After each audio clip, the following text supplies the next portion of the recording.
it's easy to just stay in this like really angry, we're the good guys, they're the bad guys kind of thing. And that's not sustainable for me, at least personally. Like that just eats away at me. And so I don't want to be in that space. And so I've done a lot of work to try and hold people in a soft, empathetic space, even if that's not where they're holding me. You know, people are people. And I think most of us have more in common than we do that's different. I don't know. I don't want to be fueled by anger, so I'm not. Great businesses don't spring up out of nowhere. It takes grit, perseverance, personal growth, and failure to reach the status of an iconic local business. Welcome to Season 7 of the Building Bellingham podcast, where we're bringing you 8 more stories of local leaders and how they are building Bellingham.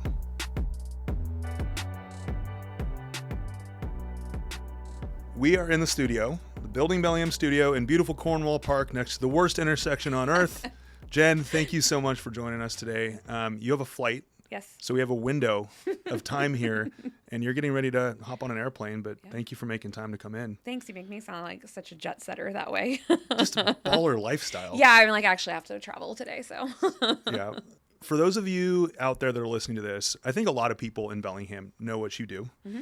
And I would love for you just to explain a little bit more what you do, because this is like, it's such an important topic, but it's also in our world is kind of a taboo topic, right? And you've done such a cool thing, which is making it more accessible, more comfortable, less creepy, right? Yep.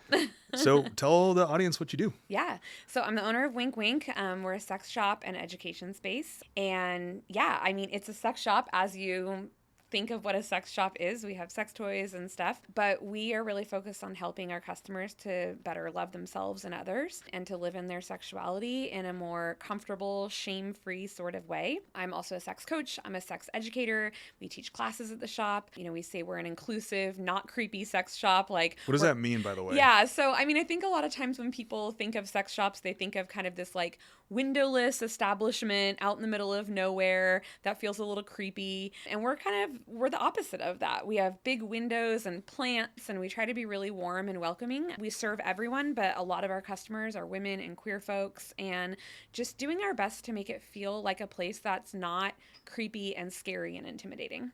So why is there a taboo on this topic? I mean, it's like something that everybody experiences, whether it's for pleasure or procreation, right? It's something that everybody experiences at some point. Yeah. Why is there a taboo in our culture around the conversation around sex? Yeah. I mean, I think you can look at through so many different lenses about that. You can look historically, you can look culturally. It is true that I'm like, sex is kind of like the great uniting force in our society, right? It's like, It's a thing that even if you're not having sex, you still have a sexuality. Right. And yet we're not really supposed to talk about it. I think our lack of accurate, comprehensive sex education is part of that. I think religion can sometimes be a part of that, how a faith teaches that.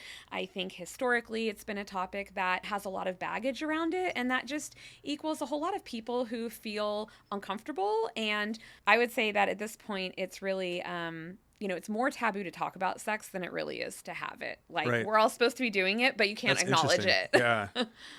Let's take it back to like your classic. I was in our producer meeting before this when Taylor and I were talking about this. I was like, I'm thinking back to like sex ed in high school. Yeah. And I remember it was more of like a clown show than it was actually educational. Like, oh, haha, our health teacher put a condom on a banana and said, just wrap it up and don't do whatever the thing is. It still felt like everybody was still like, I still don't know what the hell I'm doing. Like after this health class, that's like a publicly funded, here you go. Yeah. Maybe earlier on in life when you were in health class, looking back on that, what was that experience like versus like what you're trying to show people? Yeah. I mean, my sex education, like so many other people, was really, really lacking. Like I didn't have amazing sex education. In fact, I really wasn't a person who talked really openly about sex until not that long ago. And so when I look back on the sex education I had, it was about like bodies and puberty a little bit. Right. And then abstinence, like do not do it or horrible things will happen to you. And then that's pretty much it. And then it's just like on the job training. Fear.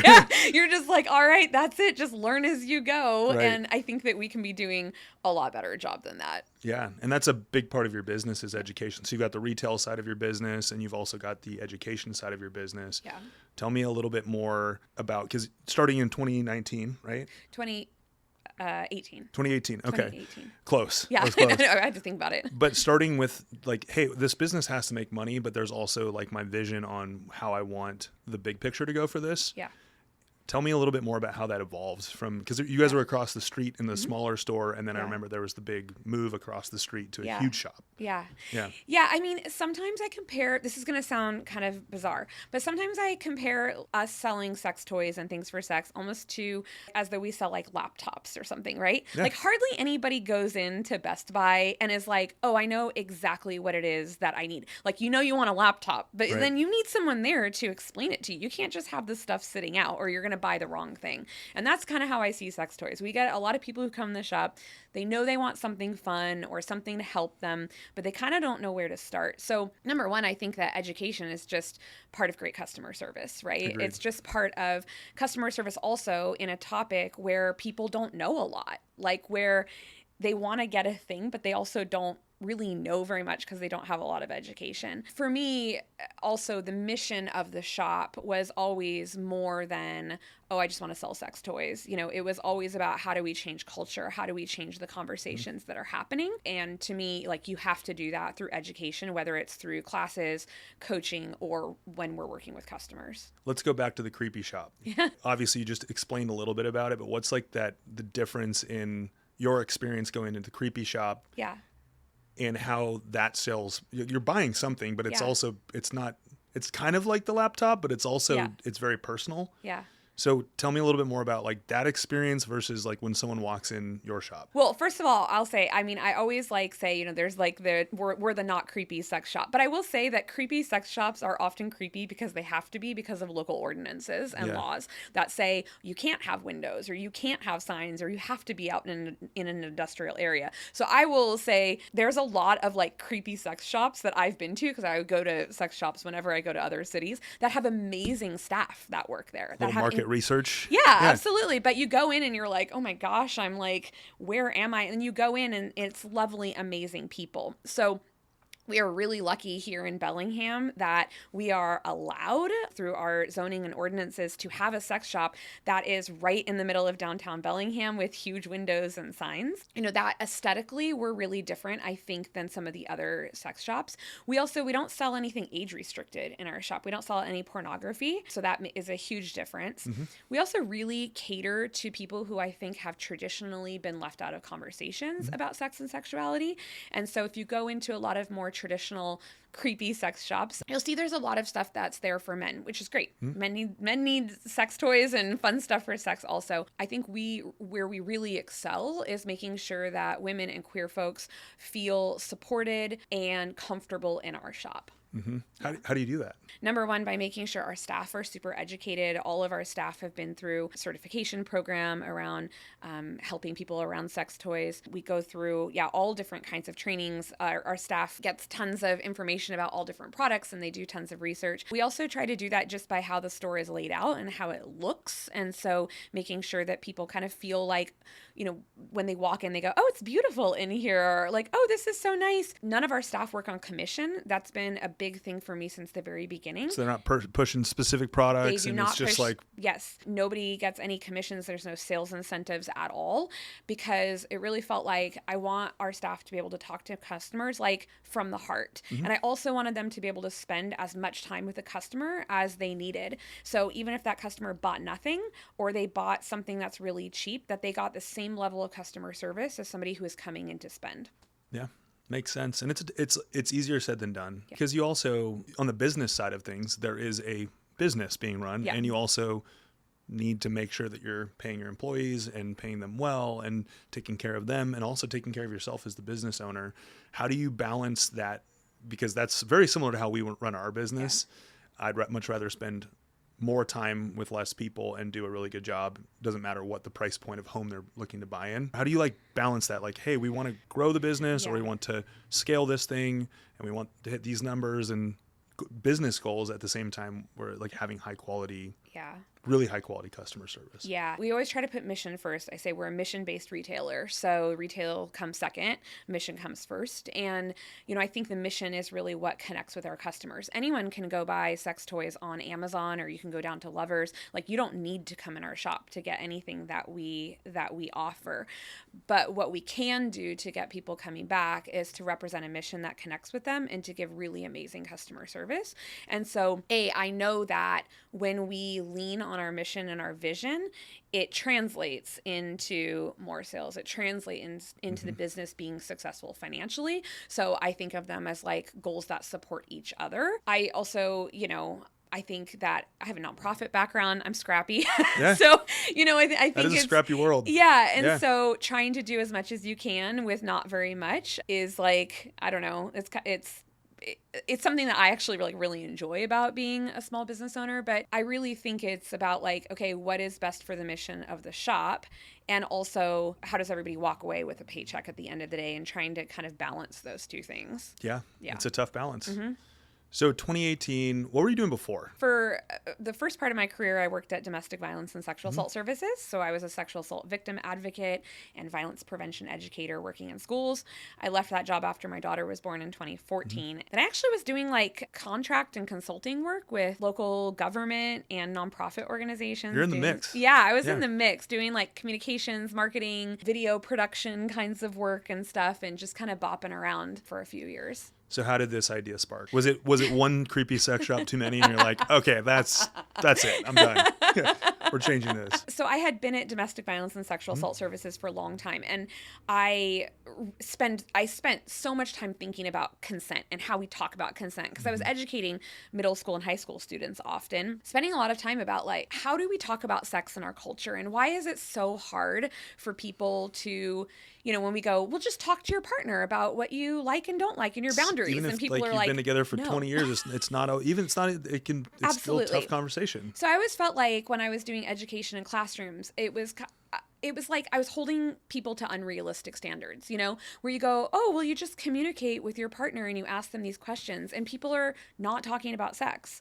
And so I thought about it a lot, and I also kind of gone on this like personal journey around sexuality. And honestly, I just one day really, it just popped in my head. We don't have a cool sex shop here. Maybe we need a cool sex shop.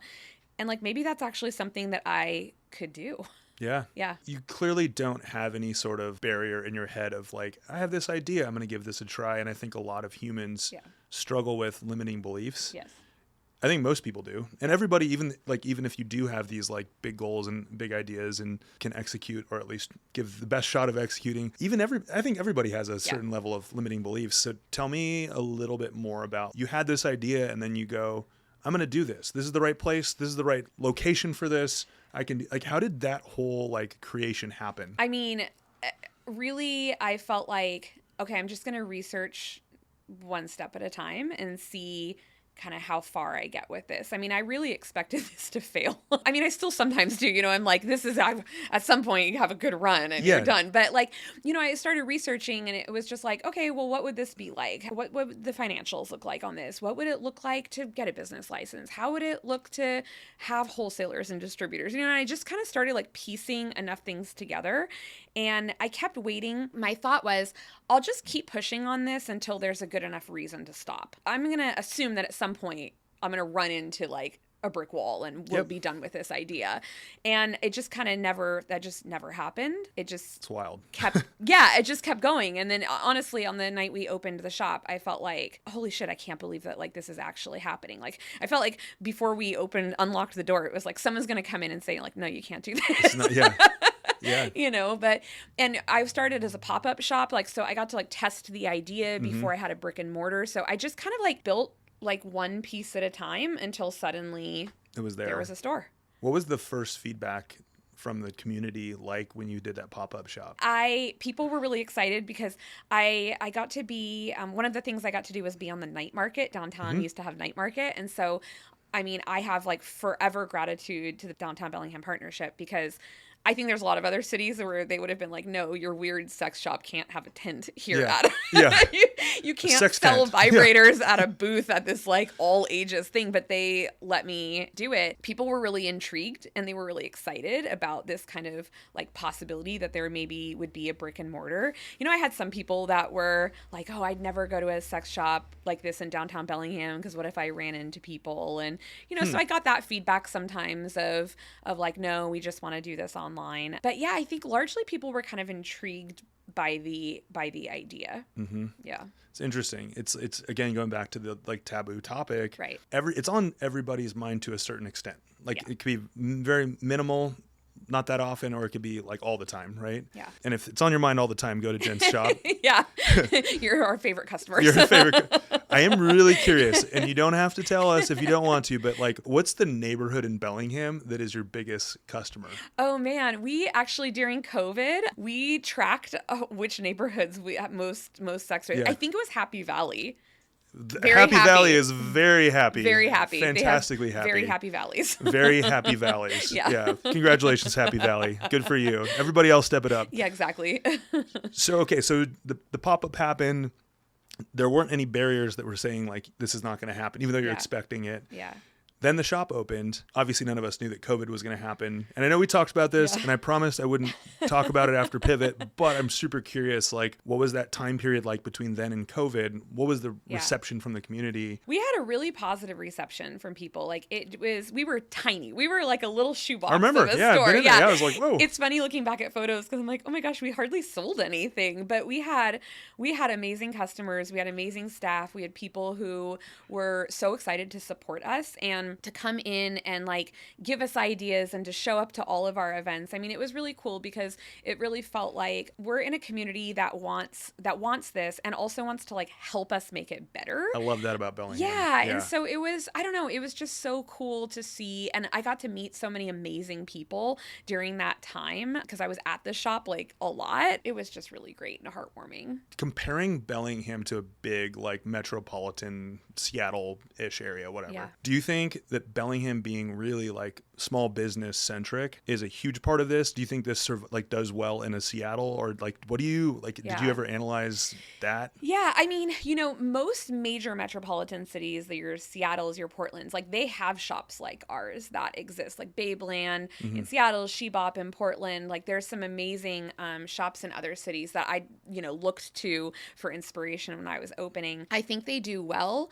I also think that Bellingham brings this like extra special element of really loving its downtown, loving local business, loving like mission-based work. And so I feel really lucky about that like I can have a business that is true to my values and true to what I want to see happen in this community, and that also connects with the people who live here. Yeah. Shifting. And we don't need to talk about COVID that often because we did talk about it. By the way, if you're listening to this, you can go back to Pivot and you can hear about what was happening in the moment. But everything changed with business during that time, the first time that we talked. And I know that I saw the delivery truck. I figured you had gone, you know, online retail too. Yeah. Were you wanting to do online retail? Because I know that's a big component because you're now like in the space that Amazon's in or like all these other you know, bigger retailers. Yeah. We had a website before COVID, but it was this very kind of fringe part of the business. Right. You know, it was like, if you stumble across our website, sure, you can buy a few things there. We got maybe... And we'll figure out how to get it to you. Yeah, exactly. We would get maybe like a couple orders a month. Like it was not a big thing. When COVID happened, it became really apparent that like, okay, if I want to be doing business during this time, it's going to have to be online. And honestly, I mean, I feel like I kind of thrive in those moments of those like, oh shit moments. Like, I mean, anyone who's worked with me would tell you I'm not a good like day-to-day maintaining the same thing every day. Yep. I am great. I understand.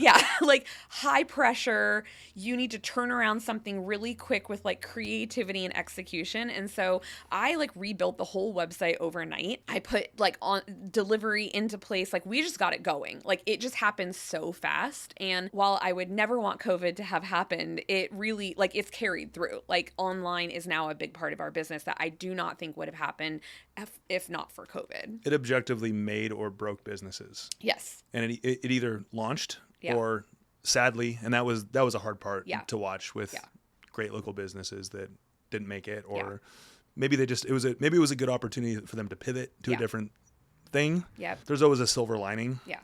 But that was tough. But you pivot, and then of course there's this, like, I remember seeing all the content around, like, we're moving, but we're going across the street. Yeah. Tell me about that move. Yeah.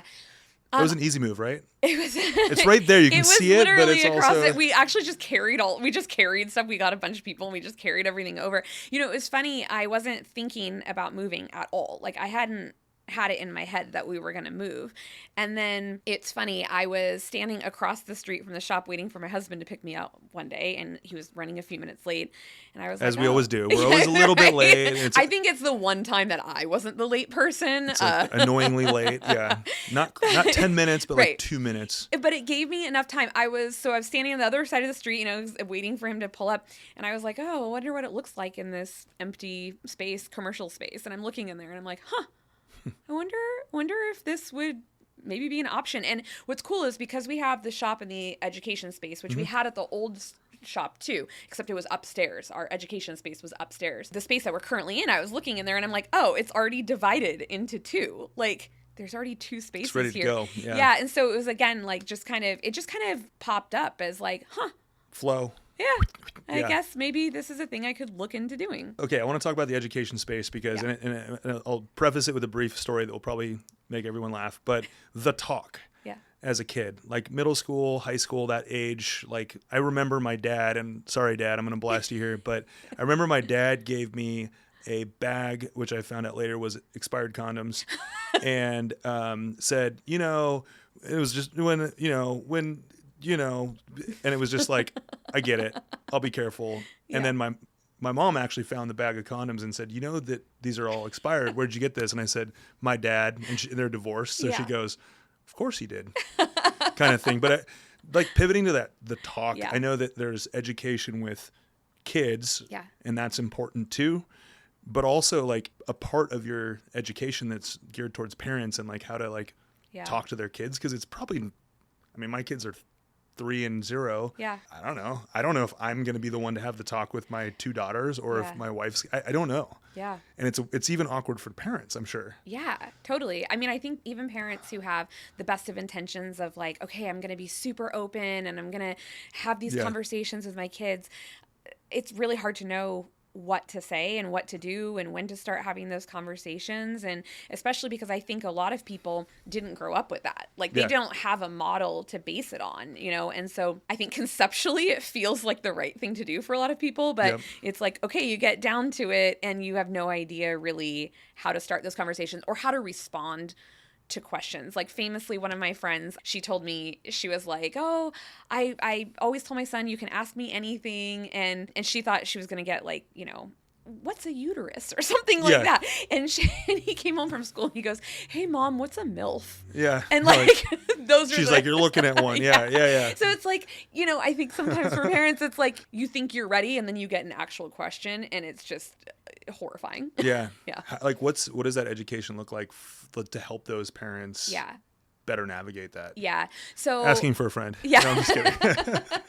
I mean, a lot of the work that I do with parents is actually helping to explore like some of their own barriers. Like we talk about like, how were you raised around this? Like, what are the conversations that you had? We talk about what are some of the things you feel most uncomfortable with? Like we talk about, like for a lot of parents, it's like, okay, actually, once I get into it, like this I feel pretty okay with and this I feel okay with, but like this is the spot where I don't know what to do. We also talk a lot about how to actually answer questions or how to have conversations. I feel like that's where a lot of people get stuck is just like, but literally, what are the words that you say? And so I go through a lot of like role play scenarios and stuff with parents where we talk about how would you actually respond in this scenario. And I think it helps to see them that I think sometimes adults complicate things too much, you know? I think that's probably accurate. Or like adults that it's like their kid asks a question and then they want to give like their thesis statement on pornography, you know? It's like they don't need all that. Yeah. And so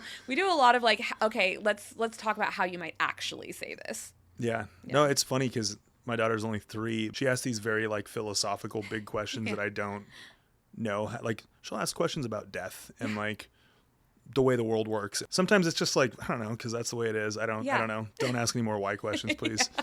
But I also like you want to make them feel heard. Yeah. So that's a really interesting approach, especially digging into the parents, their own barriers on, because I noticed that with my parents. Like my dad was like, here you go. And my mom was like, and I love you, Mom. She is very like the celestial beings and the like, you know, like people, they just gravitate towards each other. I'm like, oh God, Mom, no more talking about gravitating, please. It's like, that's freaking me out more than like just give me the basics Totally. here. Yeah. Parents skip over a lot. I had a girl once in a class who she was like 14 at the time, but she said when she was growing up, her dad used to say, you know, you need to stay away from boys. They only want one thing from you. And she was like, what is it? Yeah, what is it? I don't know what it is. What's the thing? Because he would never tell her. And so I think sometimes... Just implied. Yeah, it was like implied, but she's like, I'm 7, you know? And so I think sometimes parents, it's like, in their attempt at having the conversation, sometimes they're so vague that we're like, I don't know what you're talking about. Yep. Yeah. I do have a reoccurring nightmare. And again, this is just in my own head, and I don't care if my daughter goes to prom. Prom was kind of a waste of time when I was in high school, but there's somebody that's exactly like me but is like modern day version of me, probably with the poofy like llama hair. Sorry, no hate on Gen Z. I actually have a mini llama going on right now, but it's somebody like of her generation, and I'm like, no, this is not happening. And having that weird freak out parent moment of, so anyways, I get that. Totally. Yeah. So the education space, you've got the retail shop, which is it like triple the size, quadruple the size? Yeah, it's at least that much bigger than the first space. Yeah. And I will say, because we went there, we came in during the wine walk, and granted, there's tons of people there. I understand where you're coming from, because I didn't feel uncomfortable with a ton of people around, and we're like, what is this? What's that? You know, kind of thing. Yeah. So tell me about some of the events that you do there. I know that we've talked about the education with like directly with kids, some of the consulting, just working with adults. Yeah. Tell me a little bit more about the education side. Yeah. I mean, we do all kinds of classes and events. We're really lucky to have this like really cool, you know, event space, which we actually just did a big redecorating on, and now has a bunch of vintage sex toys in it. So when there's not events happening, it's a little vintage sex toy museum. What is very cool. What is like the most hilarious vintage sex toy? Oh my gosh, they're all so bananas, and they weigh like a bajillion pounds. I was like, you would not be able to use this for very long. Is this for protection? Or, seriously. Sure. So, and they come with these like manuals with them. It's just so much. It's just so much fun. Written in like Old English. Yeah. We do all kinds of events in there. I mean, I teach a class called Sex After Bad Stuff, which is really at the intersection of the work I did prior to WinkWink and now, which like helps people to have, you know, pleasure after they've experienced something bad around sex. We're doing like a panel coming up on folks who are practicing like non-monogamy. That's always like a really popular thing. And then we also just do lots of other fun events in the space. So we have our erotic haunted house coming up, which we did for the first time. Please explain. Yeah. Please explain what this is. So last year, it was so funny. It was our first year. We hadn't traditionally like been big on Halloween at the shop. And so we were like, what if we did a haunted house in our event space, but it's like, you know, the WinkWink version of it. Sure. And, you know, thought, I don't know, maybe 50 people will show up to this. We ran it for 3 hours on Halloween, and we had 560 people come through in 3 hours. Wow. Yeah. And so we're doing it again this year, 2 nights. And so it's going to be really fun. But yeah, I mean, it's a haunted house. You walk through, it's dark, it's creepy, but it definitely has kind of a erotic, sexy sex toys sort of like edge to it. And is it like Halloween themed sex toys?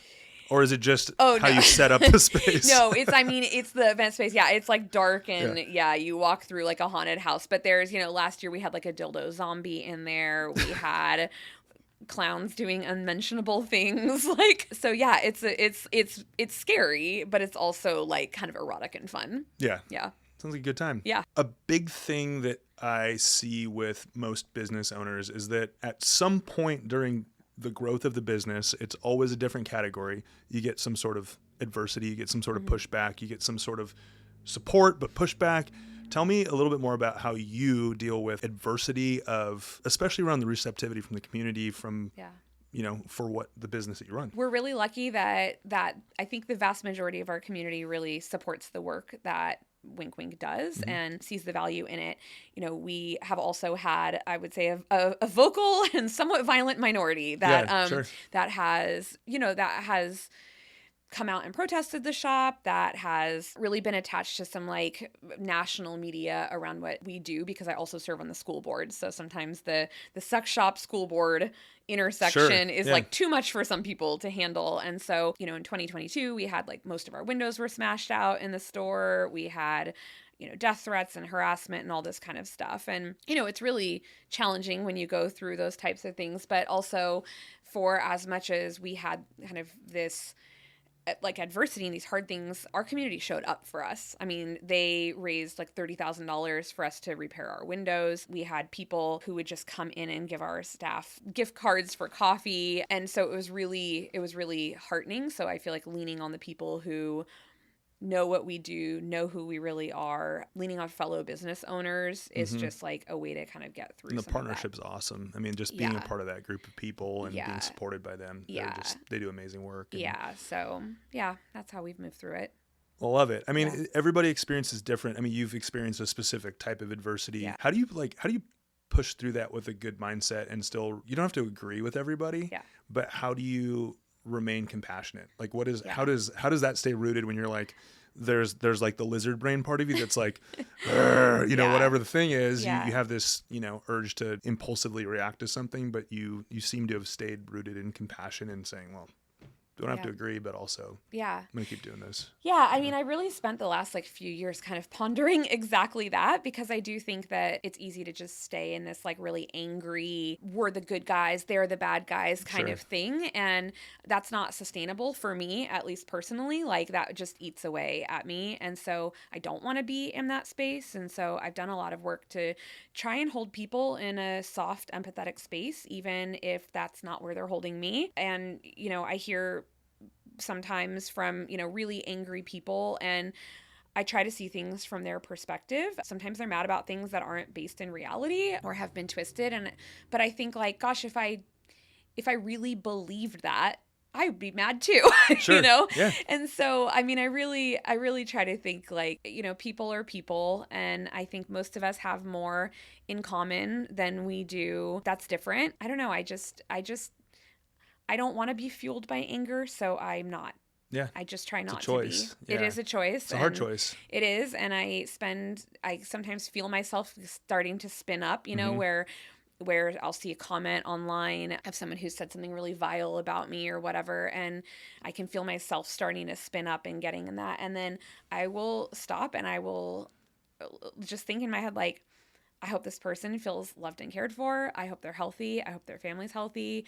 I hope their children feel loved. I hope good things for them. And like, it sounds so cheesy, but like, honestly, just spending like 20 seconds thinking about this person in a kind way helps me to kind of feel more grounded, and also to approach it in a way that I want to. Yeah, it's a tough thing, because you never know what place mentally, physically, emotionally somebody is in, and we find that a lot. Not to make any sort of bridge to real estate, we find that we're like dealing with people's lives and their livelihood, and sometimes people make assumptions, make rash decisions, and it's our job to hold compassion, keep things objective, make them feel heard, but also remember. And Em asks me all the time, how are you not, like, how is your whole day not spun out? And I'm like, because it's not personal. Right. It's not if something's my fault, I'm going to handle it. I'm going to make it right, because I'm human and make mistakes. But also, most of the time, it's just someone's upset and they're emotional about something, and I have to compartmentalize that. Yes, absolutely. Yeah, I think compartmentalizing is so important, and just like,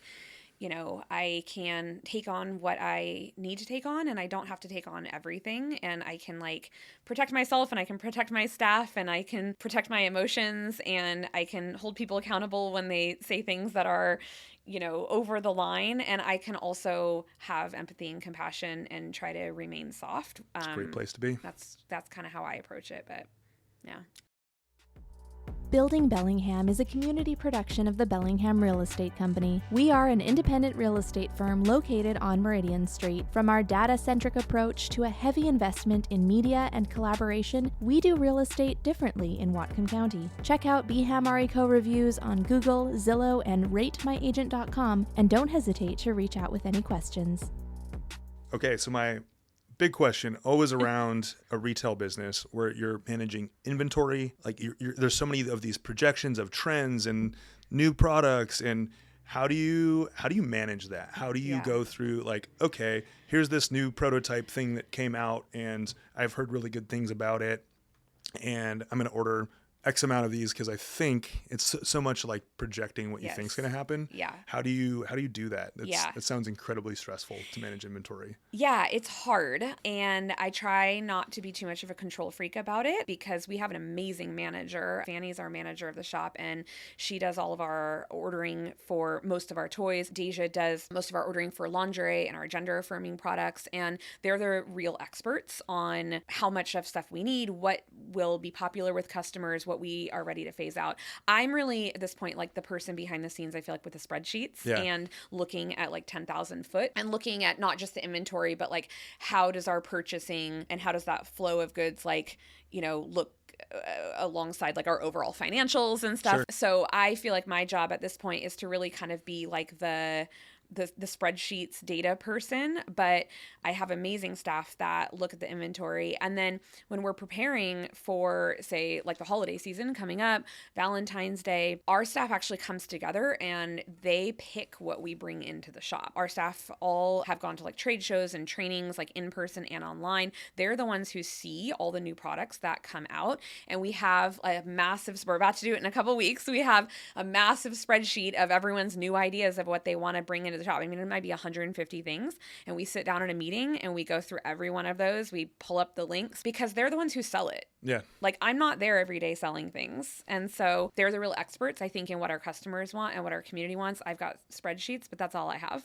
Yeah. You know? You have to have both. Yeah. They're really the brains behind that. And what's cool is because, you know, we're a small space. We don't have everything that like an Amazon's going to carry, obviously, but they know so much that a customer can come in the shop and go, hey, I was looking for this or a product like this. And they go, hey, we don't carry that, but we can special order that for you. Like, so there's some flexibility around that. Yeah, absolutely. So that's how we manage it. I know there's probably been some like safer products to go for because it's like, okay, the data shows that this is like going to be probably a hit. Yeah. Tell me about the riskier ones that have panned out and been really surprising, and then the ones that have been flaccid. I don't know. Better. Oh, that's so perfect. See, I'm trying. I'm just trying to get my reps in there. Yeah. I mean, overall, sometimes our customers, especially with toys, it's broadly speaking, the weirder it looks, the harder it is for us to sell. And so if it's not immediately apparent how to use the toy, I think it's harder to sell. So sometimes we'll have things that like our staff really likes a lot, but it's like we're explaining it to people and they're just like glazing over there. Yeah, that kind of thing, you know, because some people don't want our help. They just want to look at the toys on the shelf and they don't want us to explain everything. And so when you have a toy that looks weird, it's like, I don't even know where to put that. Right. So those things are kind of hard. Those things can be a challenge, but we've had toys like I am always happy to eat my words when we're at a meeting and I'm like, guys, I don't think that this toy is going to sell, but okay, let's get a few of them in and we'll see how it goes. And it like flies off the shelves. And that really comes down to our staff being incredible at what they do and excited about what we're bringing in. It's always fun when that happens, that we have something that we're not sure if it's going to work. And it's like, oh, we actually can explain this to customers, or this was like a missing, untapped, you know, market and stuff. So it's sometimes hard to predict, but I also feel like we have a pretty good sense of who our customers are at this point. And you'll do like test orders just to see like a more beta test order to see like, okay, whoa, or like, okay, that's fine. Yeah, we get products in sometimes just to like look at them. You know, I mean, I feel like we're the only workplace ever where it's like appropriate to be like, I've actually used this toy, or like my partner and I have tried this, you know. And so sometimes we do have like personal experience where we can share, but a lot of our staff have seen things at trade shows, I mean, where they're seeing thousands of toys. And I mean, we only have so many spaces for toys in our shop, so we only get the best of the best in across a price spectrum. Makes sense. So we've established that Happy Valley is the happiest valley in Bellingham, but I am also curious, what is like the season of the year where you're like your sales, is it like around the holidays, is it around like when people are off work? I mean, what is the vibe? Like holiday shopping season, you know, Black Friday to Christmas, we were slammed. But then for us, it's basically a second Christmas is Valentine's Day. Valentine's Day is but also like, do I need to explain to you what you should be? No. I have my own opinion on Valentine's Day. Well, we love it at WinkWink because we are very busy for Valentine's Day. For us, that's like as big as Christmas is. I basically feel like we're heads down from November through the end of February. But yeah, and it's fun. Like Valentine's Day is just kind of different customers than our usual customers. Yeah. Do you know about the second holiday that comes after Valentine's Day? No. Oh, yes. Yeah. For everybody that's listening, I was made aware that I think it's March 14th is Steak and Blowjob Day. Yeah. Yeah. You can do that for Valentine's. You can do it any day. See, Valentine's Day for me, I think the thing is like Valentine's Day and holiday season got over hallmarked for me. And I don't know, do you have that whole thing where people are like kind of burnt out from the holiday? We all love the holidays, somewhat, but it's been. Yeah. Maybe it's just an age thing where like yeah.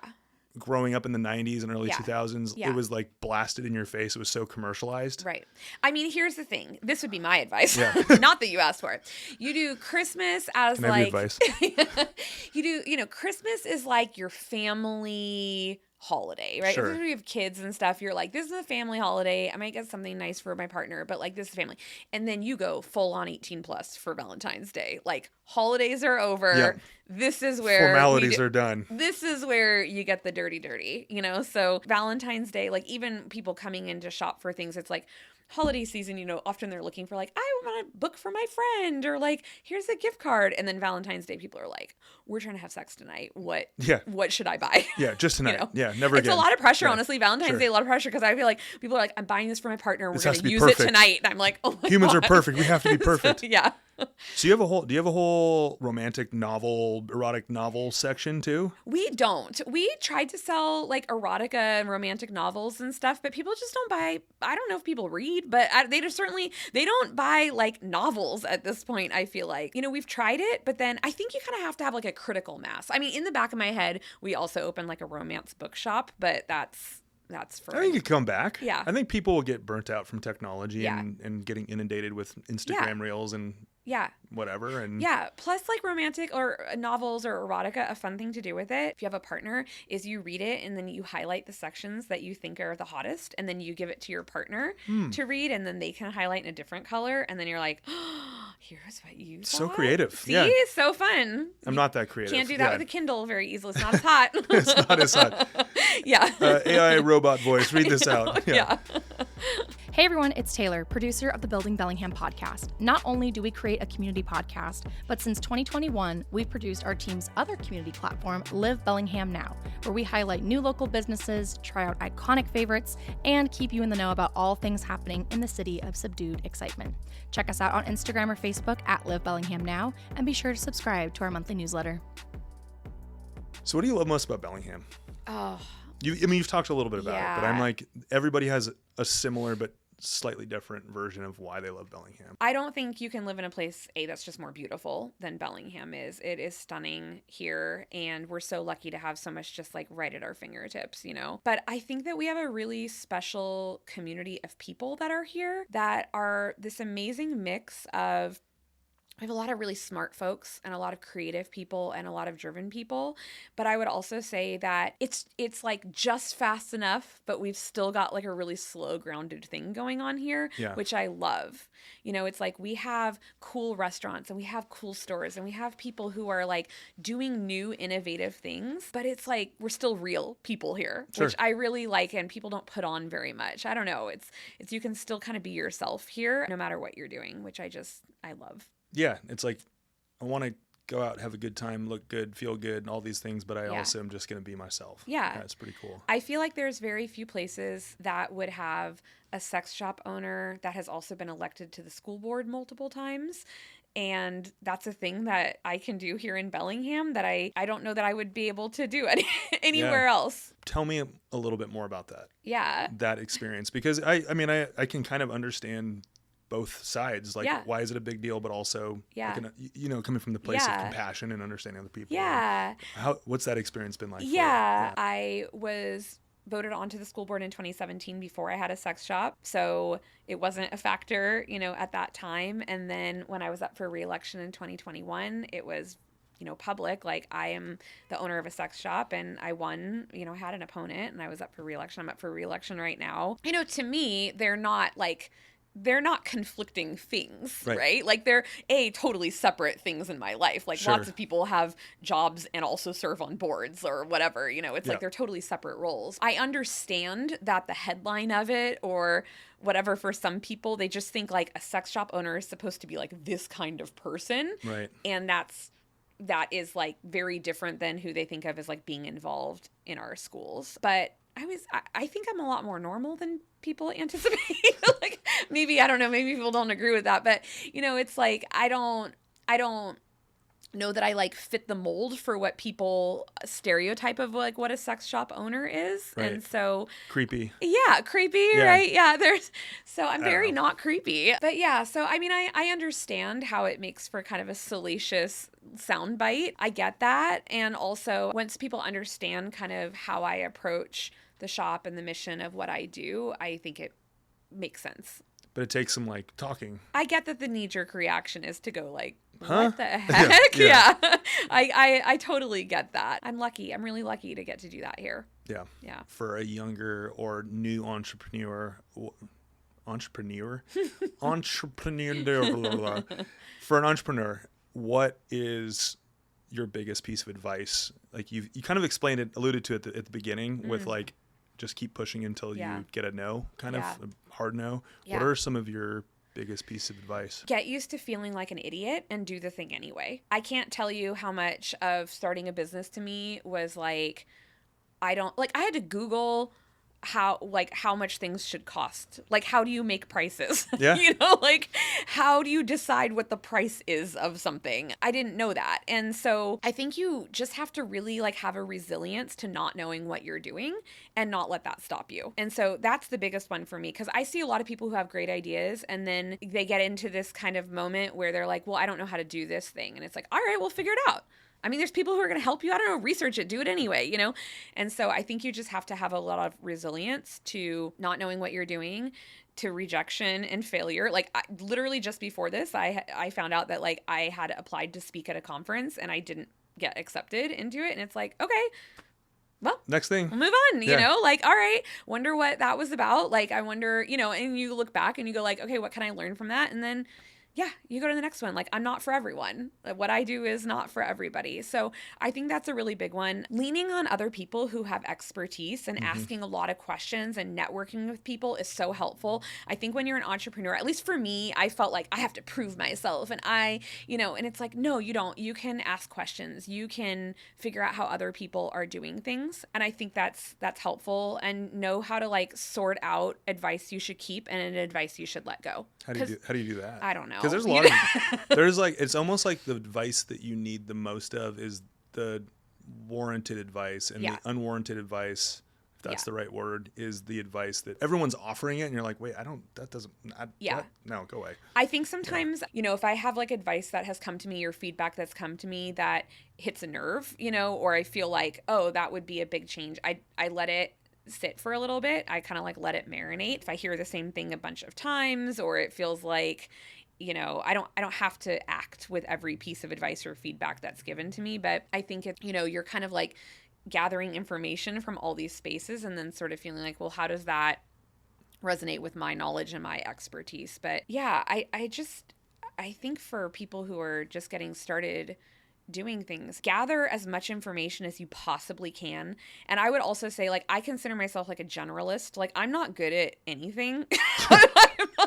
I'm not like excellent at any one thing. I'm like a generalist. I'm a jack of all trades. And I used to feel really self-conscious about that. My husband works in tech. Yeah. He's amazing at tech. Like, that's what he's good at. There's like graphic designers, and there's, you know, people who like do marketing, and there's people who do this. And I was like, I don't do anything at like a 10 out of 10 level.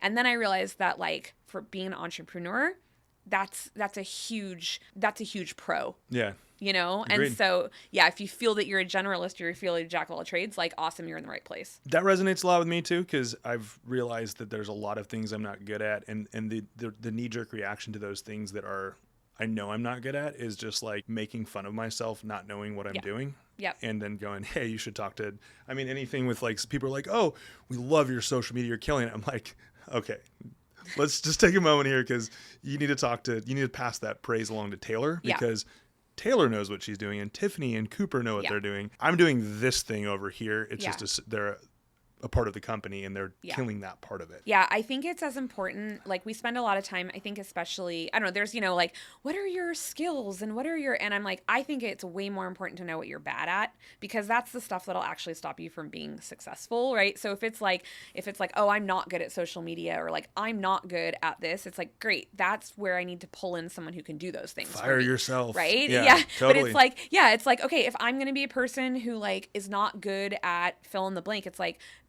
I need to know that almost more than I need to know what I am good at doing, because those things will stop you. Like, they'll either stop you because you screw them up, or because you're like, oh, I hate, there's resentment around it. Yeah, like, or just like, oh, I thing. hate having to figure out my taxes so much that like I'm just not going to start the business because I'd have to like handle accounting, or I'd have to handle this. And it's like, no, find someone who does that part.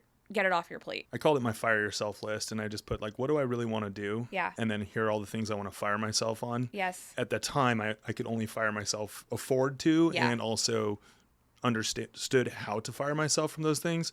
And then over time, the firing, we're not a firing company, but like we know what we're good at, and we're honest about what we're not. Yeah. And anyways, so that resonates a lot. Yeah. Having like an honest internal conversation. Yeah. You're like, this is what I suck at, and I should not be in charge of this. Like, there's just things sometimes when I'm in my shop, like talking to my manager or staff, that I'm like, don't put me in charge of that. I will screw it up, you know? Like, I'm not the right person for everything. Well, and like with entrepreneurs, I going back to what you were saying about having to be the person that, like, a lot of it is on your back. Yeah. But then those people hold on to that feeling too long, because at the beginning you have to do like almost everything until you can get help. Yes. And then there's a point where people still hold on to that, and that's a shot in the foot. Yeah, absolutely. And it's hard, because sometimes you're like, you've done a thing, and then you give it to someone else to do, and you're like, watching the thing be done differently than how you would do it, and it's gotta let go. Yeah, it's hard to do, especially when it's like your own, your own baby, your own business. But it's also, that's the beauty of it, is like, over time, I feel like the business is less mine than it used to be, which I really appreciate. Yeah. So you have a flight soon. Yeah. It's been about an hour, and it feels like it's been like 15 minutes. I feel like we could keep talking, and I just super appreciate you taking time in your busy schedule with running your business, also getting on your jet-setting plane, your baller lifestyle to go to Denver. But we just super appreciate you coming in and sharing your story. All of this is going to be out on social media. You'll be able to see the clips. You'll be able to listen to the episode on Spotify and Instagram. And so you guys are on Instagram, Facebook, YouTube? No. Just, you got to pick your poisons with social media. I can only do 2. So give WinkWink a follow. You'll see Jenn just out there in the community, involved in the community. But thanks for what you do, and I appreciate you sharing your story. Thank you so much. Building Bellingham is a community podcast produced by the Bellingham Real Estate Company. Our producer and audio editor is Taylor Beal, and videography is by Cooper Hansley.